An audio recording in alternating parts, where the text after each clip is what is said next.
ensure the greatest success on collections. The very, very, very first one is in your application process. Don't rent to bad tenants, right? So what are some things you can do to ensure you're renting to, you're giving yourself the best possible chance of success? Credit and background checks, right? If you're a member of the UAA, use Western Reporting and you can get those. What are some other things we're going to look for on an application? Yes, rental history. Rental history is huge, right? The only problem with rental history is you may call their previous tenant, their previous landlord, and they're like, yeah, they're excellent tenants because they want them out of there, right? So I'm trying to encourage my clients in the industry as a whole, don't be slanderous, but be truthful, right? We don't want to pass bad tenants around. If they're bad tenants, let's make them remedy their problem. Okay, so rental history is huge. I heard somebody else say something. Good pay stubs. Pay stubs, do some employment verification. Okay? Emergency numbers? Emergency numbers are great. If they skip or something, how do you expect to find them? You gotta, particularly if they skip owing you money. Okay, so emergency numbers, next of kin, stuff like that. Okay, so assuming they pass all of that, they've got verifiable income, they meet your criteria for renting to them, they make 3 times what the rent is or whatever your particular criteria might be, and they're going to be okay tenants. Let's get them in there. Before we get them in there, we're going to do a move-in walk checklist, right? So we're going to ask them to check off on any damages they see, and I would document. Documentation is the key to successful collections or getting your money before and after they leave. The biggest issues I've seen in the last couple of weeks with some of the collection cases is, we're alleging the damages, and we've got all sorts of pictures and invoices and everything to substantiate that all these damages were there when they left.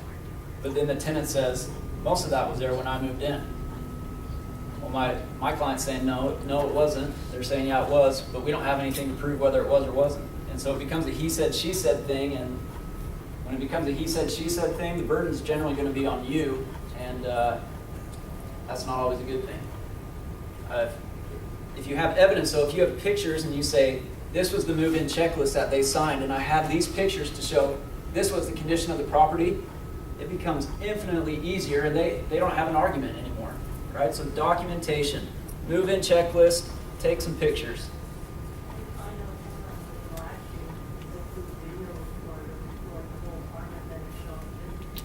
Yeah, actually a lot of my clients do that. It's so easy now with phones and everything. Just do a walkthrough with your video, that's fine too. What about like cleanliness? Let's just say that there's no damage per se, but apparently in the 5 years they lived there, they never ever cleaned the ceiling fan dust off, and now it's all greased and caked on there and that kind of thing. Yep. I mean, even if it was dirty when they rented it, which it wasn't, but even if it was, obviously 5 years later they added to that. Do we have anything to stand on that? Yeah, absolutely. So the question is, what if there's no damages? It's just a matter of cleanliness. You can certainly get them for having an unreasonably unclean apartment. We always have to take into account reasonable wear and tear, right? But the pictures and documentation is going to do the same thing to substantiate cleaning charges as the damages, okay? And we just have to make sure that the cleaning charges are reasonable. If you've got a 900 square foot premises and you try to charge them $2,000 for cleaning, that's just not reasonable, right? You can hire somebody. If you're paying that much, call me because I will come do it.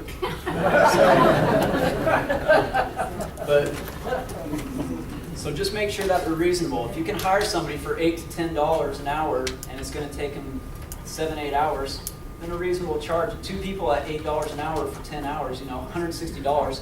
That's reasonable. Can you give us some $2,000, names? What's that? Can you give us some names for $8 or $10? I found it. They're more like 20. I've got some daughters that maybe I don't know. What's their phone number? Yeah.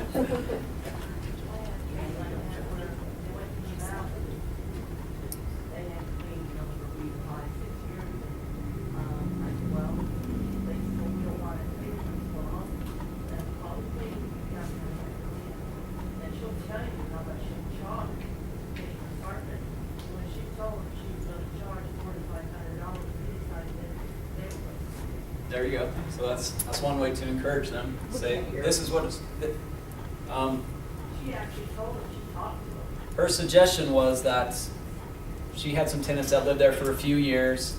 The place was really messy, and she said, I'm going to charge you for this cleaning. And she had a contractor come out and say, what would you charge to clean this premises? And they said $400 to $500. So the tenants decided it would be well worth their time to just do it themselves. So that might be one way to remedy that situation. Go ahead. Now, what can you reasonably expect the tenant to clean? Like washing windows, or like how extensive does it, or how extensive is customary? It depends on how you gave them the premises, right?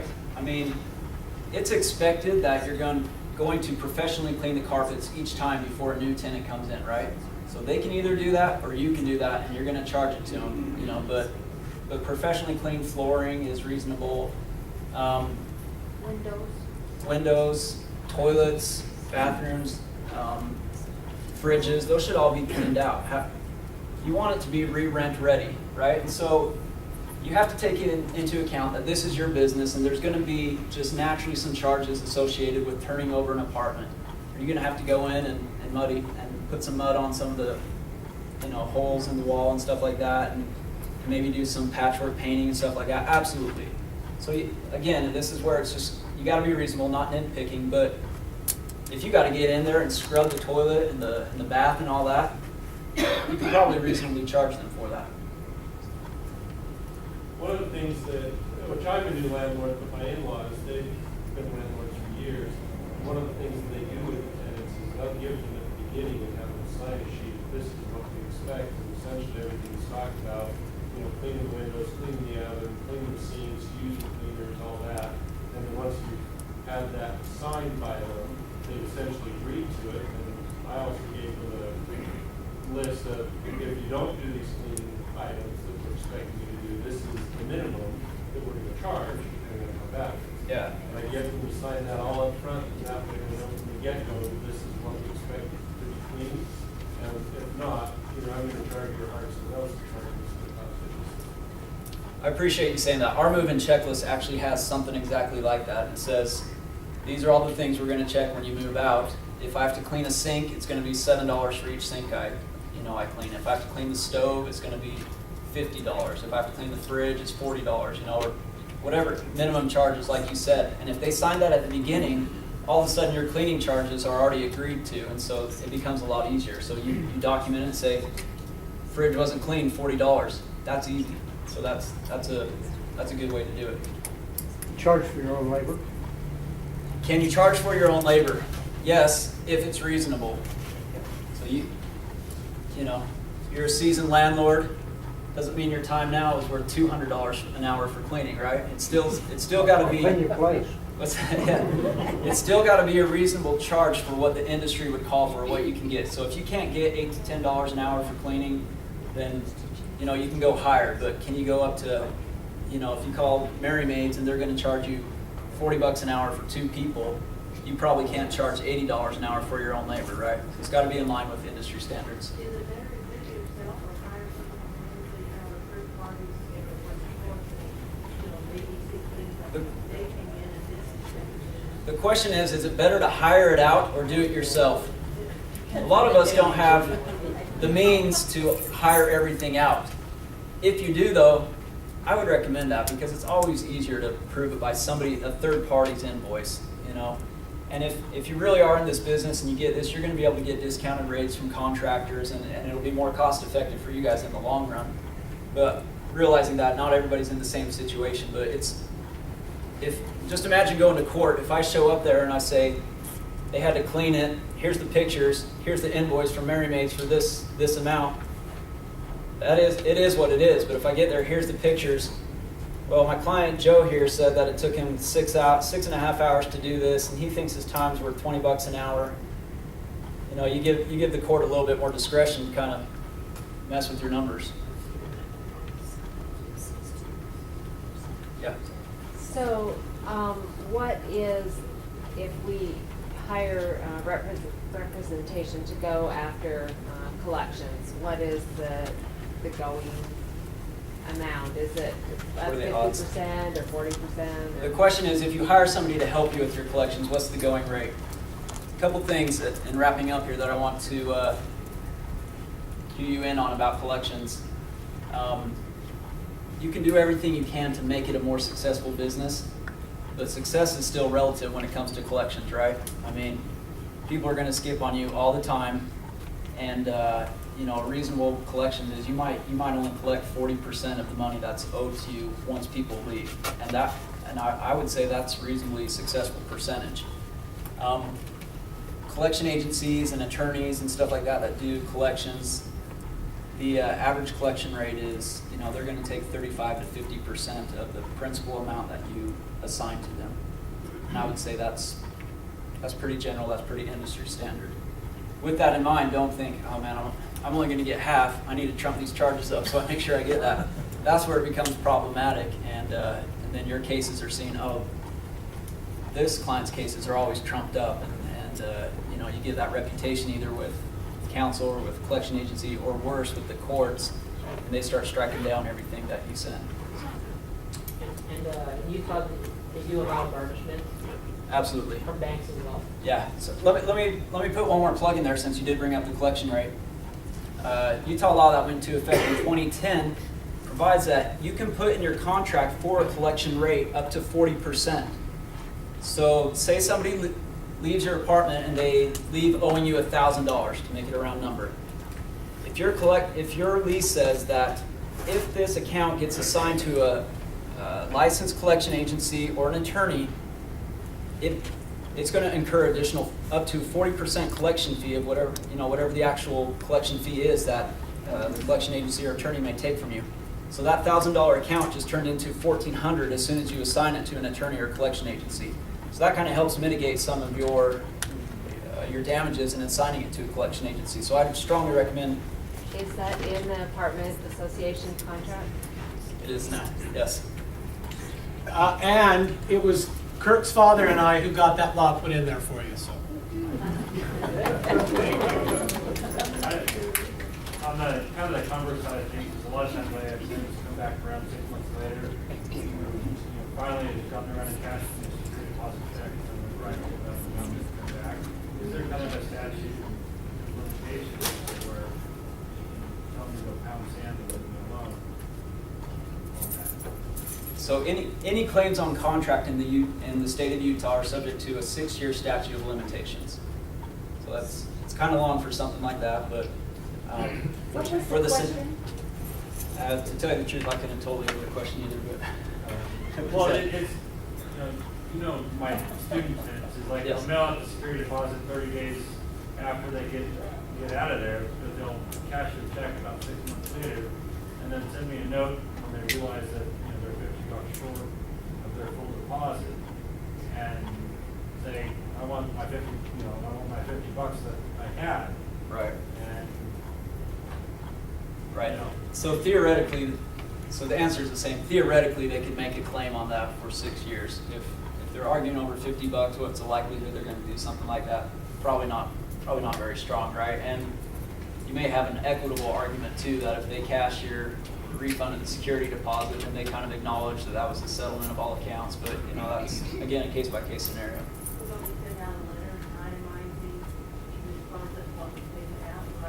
Absolutely. So, in wrapping up, that's, you know, once a tenancy ends, you have to send out a security deposit disposition really within 30 days after they leave. There's an exception, you know, or 15 days after they give you a forwarding address, whichever is later. How many of your tenants are giving you forwarding addresses? Almost none, right? So I would just recommend stick with the 30 days after.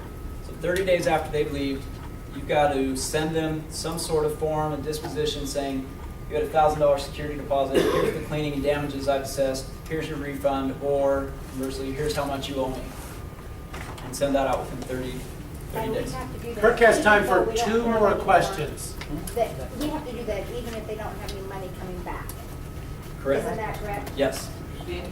Particularly if they don't have any money back. Right. How do you find people? So you just have to send it to their last known address again. The onus is on them. If they don't give you a forwarding address, then I guess the idea, the legislature's idea is that these guys should be responsible and forward their address with the post office or something like that. That never happens. So you've completed your obligations under the law once you send that to their last known What they address. owe you money. Send it to their last known address. They don't get in touch with you. You can sign it to a collection agency or an attorney or something like that. I'm going to interrupt Kirk because his wife, although she's a very sweet woman, unless you get her mad, she's assigned him to pick up one of their daughters from music lessons at 8:30 tonight, and so we've got to let him go. But Walter Merrill and Jeremy Short, our other two attorneys, are going to step up here and answer any further questions you have. But let's give Kirk a round of applause. Thanks for coming. So Jeremy practices mostly in Utah County, Walter, Davis, Salt Lake, and Weber County, but they're both experts, and we're just let them finish up for you. So you guys can, do you have anything you want to discuss or anything that didn't get mentioned, and then we can do questions. I think the only thing I wouldn't even change anything. I think Kirk covered everything, but I think that a lot of times what an attorney will tell you is the legal side of how to handle an eviction for a problem tenant. And you guys know this, I just remind you that there's always a practical side of trying to work with the tenant. That's always the best option, but I just keep them on a short leash. If they've already violated the lease by not paying rent or causing other problems, and then you put them on a shorter leash, I'd keep it nice and short. And if they do it again, today I was talking with a guy that said, I've tried working with him, I've been talking with this guy for a couple of weeks, I think I'm just gonna have you evict him. And I said, you know what, with the problems you've told me, let me do a quick background check. I want to see if I can find any problems, because they just moved in a couple months ago and they've really struggled to pay rent. So I pulled it up and I said, well, I've got some bad news. Go ahead and give me the case. This will be his 9th eviction. So absolutely, the practical side is the better way to go, but as soon as that's not working, look at doing the legal side, because if Utah law is very favorable for landlords, and I know that some people don't like hearing that because it still takes time to go through an eviction, but if you do it right, you can do it quickly. It's in a matter of weeks that you can go through the entire court process. I did one eviction where the guy said his exact words were, and I think he was bluffing, he'd gone through law school, and he said, Jeremy, I helped write the Utah Renter's Handbook, so good luck. I'll give it a shot. He avoided my process server. I had to go back to court and have the judge say, yes, I can post it on the door. He filed an 18-page motion to dismiss with 90 pages of exhibits. And it took 3.5 weeks. So I knew he was going to be a pain, though, from the beginning, and that was a great heads up for me. But I think the practical side of an eviction is something don't ignore. But as soon as that's not working, don't hesitate to move on to the legal side. The only comment that I would make, and then we'll take questions if you have them, although I don't know about you, but I'm ready to go home. Walter, can you talk up a little bit? On the practical side of things, you really need to treat your business of property management, of rentals, as a business. And the problem that so many landlords, they're soft-hearted, and they get to be friends with the tenant, and then the tenant starts taking advantage of them. I had a client turn an eviction over to me Friday, where the tenant owes $5,400 on a $500 rent. Yeah, I'm glad that nobody in here would let tenants stay that long. But how long do you let them stay? The rule of thumb that I use is that once they get to a 1 month behind, you're not going to ever get that money from without evicting them. Talking about document retention, because I just sold a couple properties and I literally have hundreds of leases with applications and social security numbers and all that stuff. Frankly, I don't want to hang around, We'll turn them over to a collection agency or an attorney. Well, no, they're leases that have expired, and the tenants have moved along. How long do you pay for? What do you do with Oh. your old lease? You have to pay me 7 years. Oh, I don't think so. If you have a legal Probably purpose 3 for years. doing it, like what was saying, if they've left a balance or whatever, then there's a reason to keep it, then I'd hold on to it. If you've closed it out and there aren't any other problems, you don't foresee any other legal issues with it, I'd treat it very securely, and if it's not going to become an issue in the future, I would shred it. But then there's IRS, and if IRS comes to audit you and wants to see these, they can ask them. You need to keep it for 3 years, I think, will satisfy the IRS. IRS is seven. Question? You said that the Utah laws in favor of the landlord, but my question is, they skip out or they owe you $1,000, they just move on, they just kind of disappear and they owe you this money. I mean, really, they're stealing from you. If I went down to Walmart and stole anything, that's criminal. So why isn't it criminal when they steal from the landlord? Walt's a lot smarter than There me. is there really is a difference, of course, between going into a store and shoplifting and not paying your bill. But there is a difference.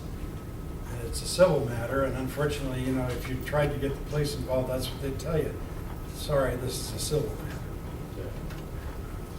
I'd go to jail if I walked away from my dinner. Seen that happen before. What about dinner? I didn't pay my bill at dinner, and then just walked away. Is giving 30-day notice by text or written notice? Can you give a written notice by text? You don't, because it's not signed. It doesn't, the statute doesn't require that it be signed. It requires that it be a written notice and that it be served in a few very specific ways. It can be posted on the property if nobody's there. It can be hand delivered to them. Are you talking I'm talking about about eviction notice? No, I'm talking about them giving me 30 days. Oh, them giving you 30 Yes. days. That can be by text or email. Anything that's written. But how do you know it's from them? Other than that signed number, somebody could have gotten their phone.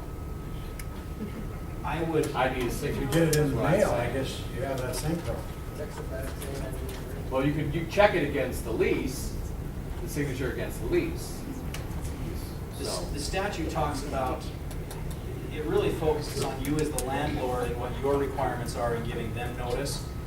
I would think, and Kirk talked about kind of a judge, how they would look at that, and whether, is it equitable to have different requirements from the landlord to a tenant or the tenant to the landlord. I think that you've got an argument that I would stick with. If you have to give them written notice, hand delivered or posted, I think they should have to do the same to you. And so I heard one of the responses, if you get it in a text, I would respond back and say, please get that to me in writing, or I've advised clients, go ahead and give them the notice. If they text you a 30-day notice, and you go out and get it re-rented, and you've got a new applicant that you're excited about, that's gonna be great, and then they say, well, I don't wanna leave, and you call me and say, I've got a great tenant lined up and this guy's not out, before you take that to court, I've gotta have a written notice stating when that lease was terminated. And so I would either require them to give it to you, or just be proactive and say, okay, here's your, to confirm what we've discussed via text, here's your written notice, your last date of your lease is October 31st, email you. What if they email it to you? The statutes requires written notices for an eviction to be posted, hand delivered to them personally, to a personal suitable agent discretion, or certified mail. Well, I mean, the 30 notice they're leaving. It's not in, the same thing as a text. I don't think it's one of those categories, so I would supplement that with your own notice. It's something that Jeremy and I don't really agree on.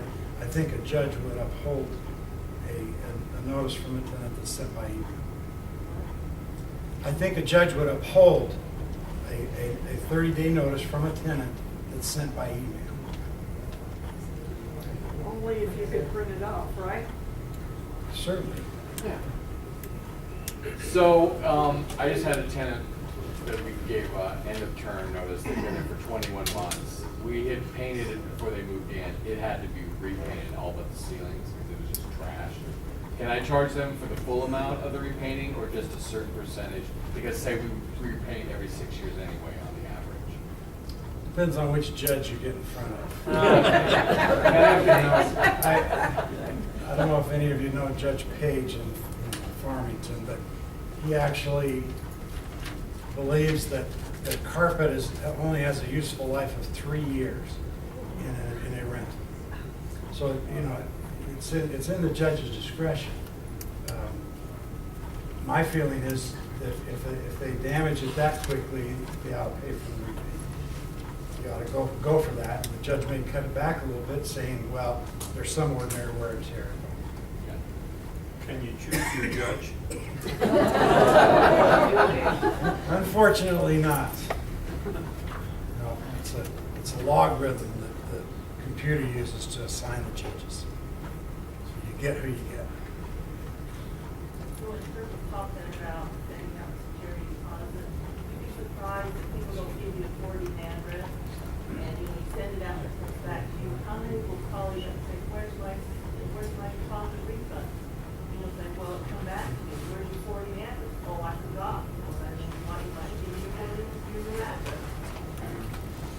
And the statute does provide, and that you have to give the reconciliation of the security deposit within 30 days of their leaving, or 15 days of their providing a forwarding address, whichever is later.